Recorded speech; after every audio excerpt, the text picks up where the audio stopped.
It's been over 5 years since the release of Fire Emblem Three Houses, and the shadow it's cast over the rest of the series remains deep. The releases of Shadow Dragon and the Blade of Light and Engage came and, in one case quite literally, went. Three Houses remains for reasons that seem mystical to many Fire Emblem fans. Why did this game have meteoric success and a gentle wane into general gaming consciousness?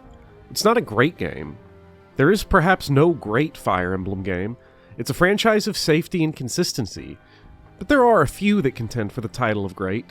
For pure artistry, the best games in the series are Genealogy of the Holy War, Thracia 776, and Shadows of Valentia. Genealogy is a non-visionary epic that commits itself to a literalist level design that forces players to experience the macro reality of the game's geography and economics. Thracia is a heinous, mean, cruel experience for a mainstream game series that's been elevated by the From Software-led renaissance of game-first, player-second game analysis. Shadows of Valentia is a presentationally superlative game that sacrifices some of Fire Emblem's commercially friendly 3DS identity to elevate its story and characters. Three Houses has none of that. It's a game that, honestly, offers nothing substantial. It's a game of static friendliness. Its silent protagonist, Byleth, is given dialogue options ranging from nice to passive. Story dialogue is inconsequential, and dialogue choices with the individual characters will sometimes confer minimal benefits or nothing at all. Compared to Disco Elysium's Harry Dubois or Persona 5's Calendar, everything is relaxed to the point of sedation. It's a grinding and meandering experience, but that right there is its power. Three Houses is a memorial, a remembrance of things past, but not as they were. Despite the endless bickering of fans debating the vices and virtues of its main cast, Dimitri versus Edelgard versus Rhea, this is a halcyonic game. The most consequential choice every player will make is selecting a house to join at the beginning of each game. This is a choice made so early, and with such a cursory introduction to each character, that it can only be made with love. If the game were structured radically differently, with the choice of which house to align with being made in the middle of the narrative, it would be a choice complicated by allegiances, politics, and distrust. Instead, at the beginning, the player is asked to pick who speaks to them the most. Who do I like most? Is it the dismissive Linhard? Linhard, goodbye. Is it the hungry Raphael? The nervous wreck Marianne? It's the choice of lunch table in high school without the complications of real life.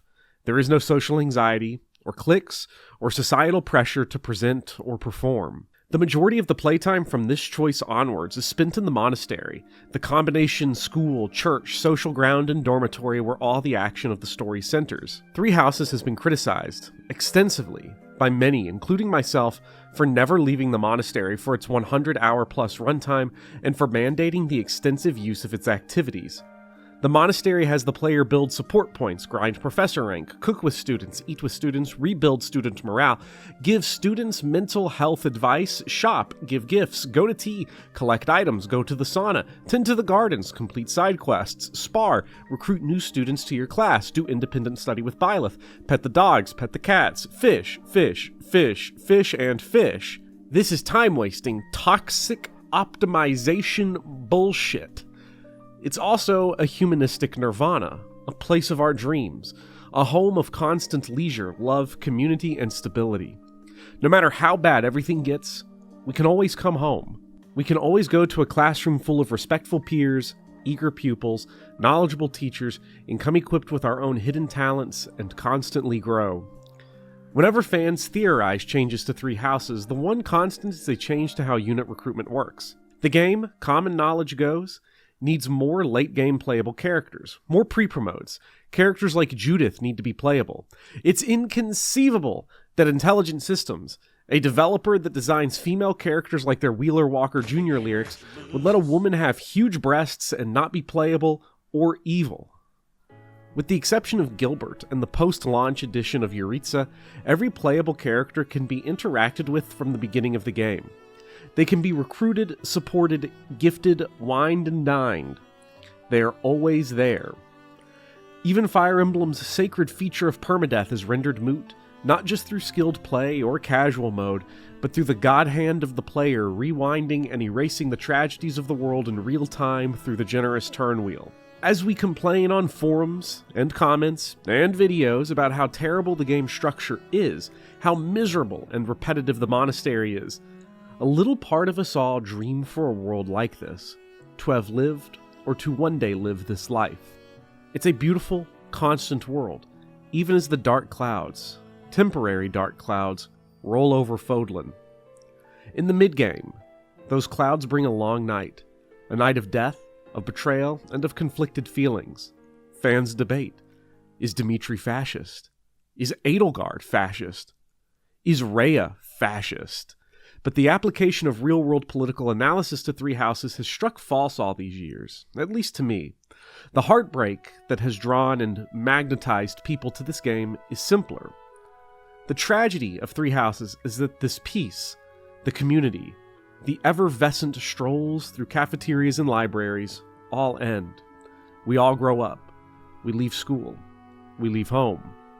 Perhaps some of us, many of us, most of us, felt alien in school, alien at home. We never grew up having lived these days, never living this dream.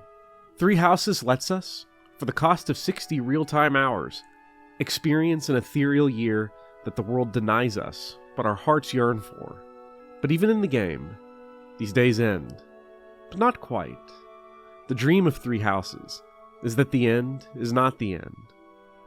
Perhaps the world that denies so many so much can be defeated, rooted out. The evil is foundational, but not permanent, not necessary to our condition. Those who slither in the dark can be expelled, or as easily as we drift away from that ideal world, we can just as easily come back together. There may be scars, and there may be loss, but there can be forgiveness.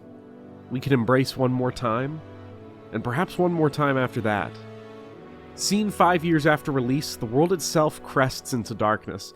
The swelling tide of 21st century bro-fascism has, in its shadow, incubated a renewed community, a reminder to all those under its pressing thumb that we are here and we are together. Three Houses has, in its own non-confrontational, artistically cowardly way, accidentally given its players a dream of days to be. Everybody remembers Hamlet's declaration that the time is out of joint. Three Houses reminds us of his following line, "Ever I was born to set it right."